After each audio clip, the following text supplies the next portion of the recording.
हम सब ने इसे देखा है, लेकिन शायद ही कभी इस पर ध्यान दिया हो। आज हम इसी के अंदर झांकने वाले हैं, इसकी परतों को एक एक कर खोलने वाले हैं। जी हाँ, मैं बात कर रहा हूं उसी ग्रे बॉक्स की जो हर गली मोहल्ले में किसी खंभे पर या जमीन पर रखा मिल जाता है।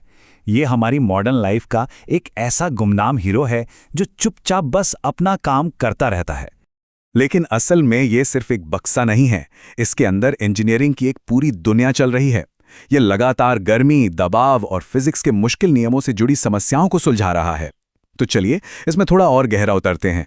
सबसे पहले हम ट्रांसफॉर्मर के बिल्कुल दिल में चलते हैं, जहां इसका सबसे जरूरी काम होता है।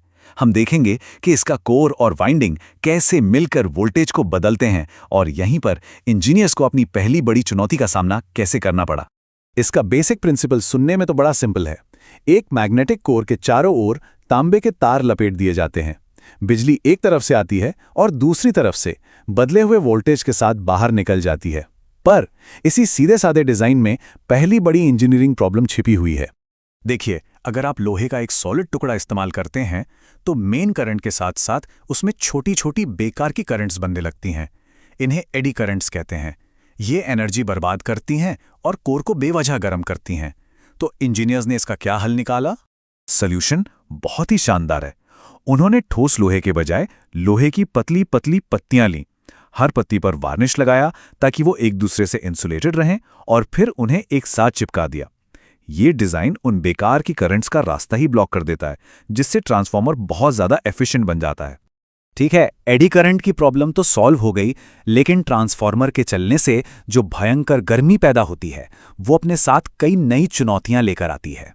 इस गर्मी को काबू में करने के लिए पूरी कोर और वाइंडिंग असेंबली को एक खास तेल में डुबो दिया जाता है। ये तेल सिर्फ एक इंसुलेटर का काम नहीं करता, बल्कि गर्मी को सोख कर पूरे सिस्टम को ठंडा भी रखता है।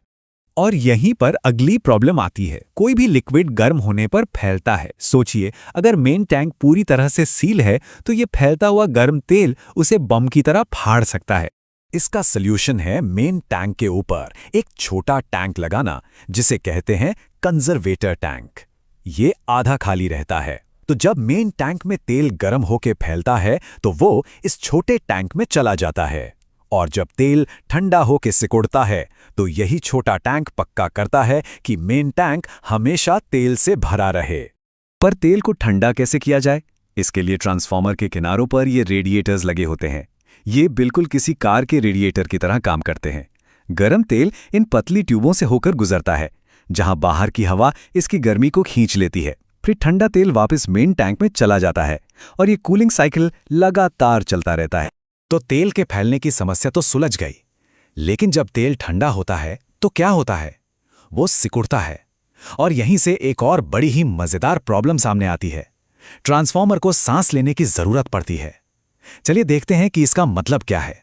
जब तेल ठंडा होकर सिकुड़ता है तो कंजर्वेटर टैंक में खाली जगह बनती है। अब उस जगह को भरने के लिए बाहर से हवा अंदर खींचती है, लेकिन हवा में तो नमी होती है जो तेल और ट्रांसफॉर्मर के अंदरूनी हिस्सों के लिए जहर की तरह है। इसका हल है ब्रीदर। जब हवा अंदर आती है तो पहले वो नीचे एक तेल के कप से गुजरती है जो धूल मिट्टी को पकड़ लेता है। उसके बाद हवा सिलिका जेल के क्रिस्टल से गुजरती है जो उसकी सारी नमी सोख लेते हैं। नतीजा, सिर्फ और सिर्फ साफ सूखी हवा ही टैंक में जा पाती है। नॉर्मल कामकाज के लिए तो सब ठीक है, पर कभी कभी अंदर कोई बड़ा फॉल्ट हो सकता है, जैसे कि शॉर्ट सर्किट। ऐसे में ये सिस्टम खुद को तबाही से कैसे बचाता है? यहां पर सेफ्टी के 2 लेवल होते हैं।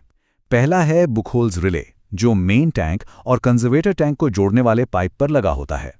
किसी भी अंदरूनी फॉल्ट से अगर अचानक गैस बनती है तो ये तुरंत पावर सप्लाई काट देता है। और अगर दबाव फिर भी बहुत ज्यादा बढ़ जाए तो आखिरी उपाय है एक्सप्लोजन वेंट, एक कमजोर पाइप जो खुद फटकर प्रेशर को बाहर निकाल देता है ताकि पूरा ट्रांसफॉर्मर न फट जाए। इतने शानदार डिजाइन के बावजूद कोई भी ट्रांसफॉर्मर 100% एफिशिएंट नहीं होता। फिजिक्स के नियमों की वजह से हमेशा कुछ न कुछ एनर्जी का लॉस तो होता ही है। एनर्जी का ये लॉस कई तरीकों से होता है। एडी करंट लॉस की बात तो हम कर ही चुके हैं, जिसे लैमिनेटेड कोर से कम किया जाता है। एक और बड़ा लॉस है कॉपर लॉस। ये बस तारों के अपने नेचुरल रेजिस्टेंस की वजह से होता है, जिसे आप रोक नहीं सकते। ये तुलना इसे बहुत अच्छे से समझाती है। सोचिए, भले ही कोई बिजली इस्तेमाल ना कर रहा हो, जब तक मीटर से घर तक तार जुड़े हैं, उन तारों के रेजिस्टेंस की वजह से थोड़ी एनर्जी हमेशा बर्बाद होती है। यही कॉपर लॉस है, और इसका पैसा हमारी जेब से ही जाता है। और वो जो एक जानी पहचानी की आवाज़ ट्रांसफार्मर से आती है, वो भी एनर्जी लॉस का ही एक रूप है। हर बार जब मैग्नेटिक फील्ड बदलती है तो कोर की धातु असल में थोड़ी सी सिकुड़ती और फैलती है, जिससे वो गूंज पैदा होती है। वो आवाज़ असल में खोई हुई एनर्जी है।